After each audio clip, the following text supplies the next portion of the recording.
Hey guys, welcome back to the shop. Today I'm going to actually be making some canister Damascus. I decided I'm going to use some 52100 ball bearing and some saw blades that I got with a core of ADC RV2. Now I'm doing this in a certain way that I've been wanting to try for a while, which is welding a piece of 1/4 inch ADC RV2 inside the can, right in the middle, and then filling the sides up with the ball bearings and with the saw blades.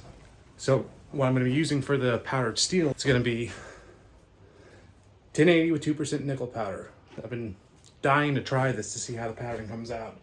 That can be purchased from Jantz. It's like $40. It's not too bad. Also, not sponsored by Jantz. Not yet. Anyway, Jantz, please sponsor me. Yeah. So I've got the canister pretty much welded together. I got the ball bearings and the blades soaking in acetone to clean them off, and then I'm going to put it together. So when you're forge welding your steel, it is essential to make sure that any steel that's going in is going to be as clean as possible. This will stop any sort of inclusions or anything like that from happening that will compromise the steel integrity. So you take your steel, and if you can, clean it up on the grinder first, then soak it in some acetone for a little bit. It comes out fairly shiny. Start with these. I'm going to let them dry off.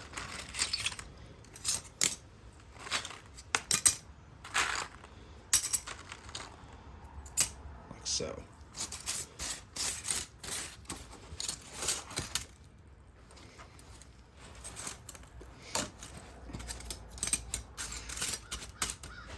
Deposit kind of like 15 and 20, so it should give a pretty interesting pattern mix with the 52100 ball bearings and the 1080 and 2% nickel powder.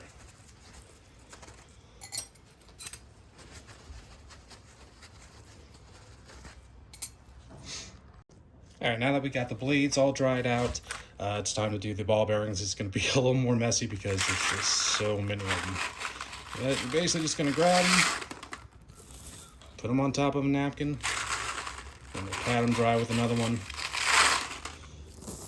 And then we'll be good to put them in the canister shortly. All right, so next we're gonna fill the canister up. I already got the 1/4 inch stock of ADC RV2, and so I'm gonna fill the sides up with the blades, and then I'm gonna fill it in with some more 52100 ball bearings. And after that, we fill it up with a nice amount of powder.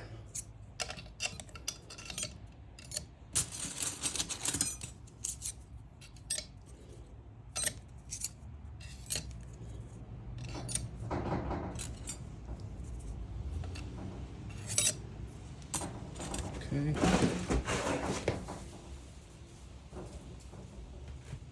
Start putting the ball bearings. Drop a few on the floor like I do, don't worry. There's plenty more where that came from.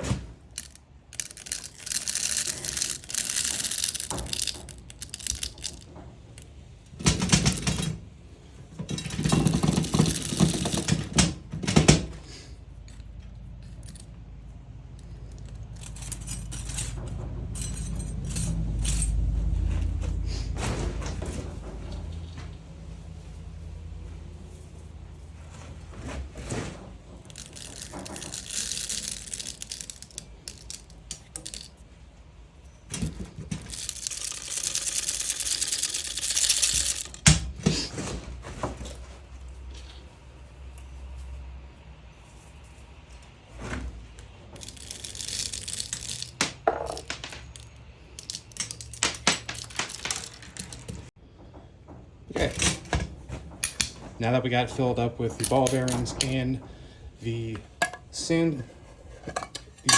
saw blades, we're going to add the powdered steel. Now you want to make sure you fill this up all the way, and then you're going to want to tap it, shake it around as much as possible because you want to fill as many voids as you can.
you think that you got it pat down enough, go a little bit more.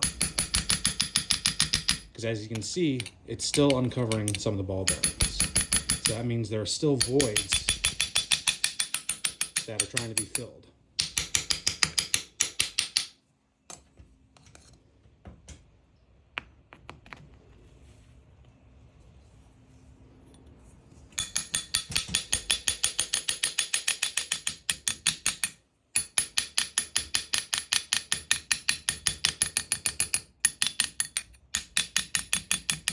You can tell the difference. You hit towards the bottom, it's a much deader sound than up here.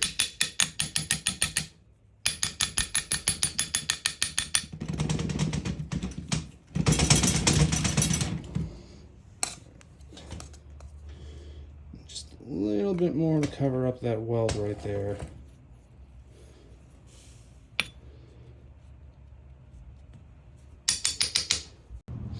Next, we're going to take the top part of the canister and we're going to place it inside the can as much as possible. That way, when we go to weld it, the weld will be on the inside and it's less likely that the can will pop open because of the pressure from the press. All right, now that we got the lid on the can, we're going to weld the work stick to the back of it. Now the back of it, I don't really care about, putting inside because it's the back of the billet. I don't really give a shit. So I'm going to weld this on top of this, and then the next thing we have to do after that is going to be put a little hole in it, which actually should probably do now, but I'm not going to. I'm going to do it after because I'm stubborn.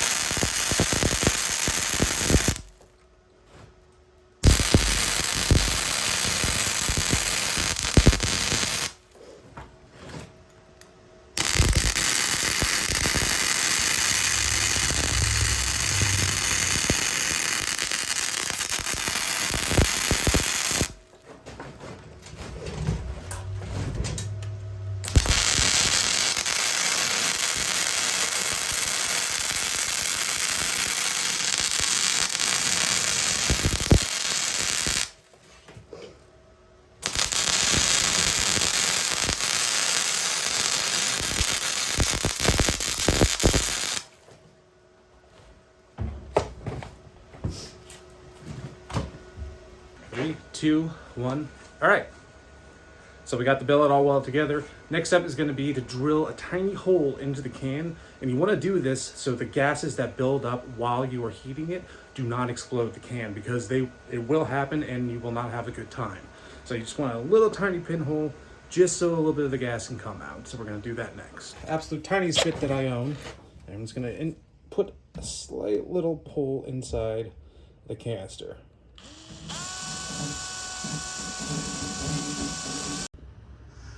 Okay, so I got the hole in the billet finally. Unfortunately, because I wasn't paying attention, I now have no idea which side I put the core material on. So what I'm going to need to do is forge weld this together and draw it out into a square and then cut the edge off and then acid etch it to see where that carbon steel is. You'll notice I did not put any whiteout or spray paint into the can because I don't care about removing it. I'm only going to forge it while in the can, and then I'm going to grind the can off. So next up, pop.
Okay, so after cutting the tip off, I was able to test etch it and clean it up a little bit. You can see that core 80 CRV2 steel is right there in the center on this side. So now I know exactly what sides I can forge on and what's gonna be my cutting edge. Next step is I'm going to stick it back in the forge, light it up, forge this down, spread it out, and then shape it. And then eventually you'll see what I'm making. So stay tuned.